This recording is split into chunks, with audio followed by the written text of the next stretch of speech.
سلام دوستان، خوب هستید؟ شبتون بخیر.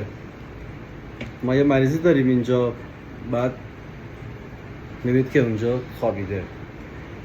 بعدی که ما دارو دادن گفتن که این دارو رو بهش بده، ولی خب چون مریضمون آلزایمریه و سنش بالاست، خودش بل نداره، نمیتونه بخوره، مجبوریم که خورد کنیم بهش بدیم بخوره. و در یک کشور بسیار عقب مونده هستیم که ما داریم این قرصا رو گفتم برید تو این سرنگ. ببین قرصا تو سرنگ، نگاه کنید، قرصا ریختم تو سرنگ، هی دارم فشار میدم که قرصا خورد بشن. یعنی خراب شده بیمارستان باهنر استر عظیمیه، یه دونه هاونگ توش نیست. اینا همون ازگلایی هستن که میخوان برن با آمریکا بجنگن، میخوان برن با اسرائیل بجنگن.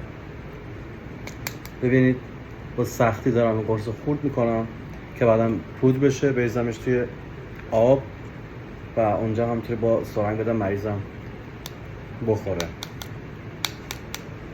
آره بشین بگید که ما اطلاعاتمون قویه، ما قدرت اول هستیم. شما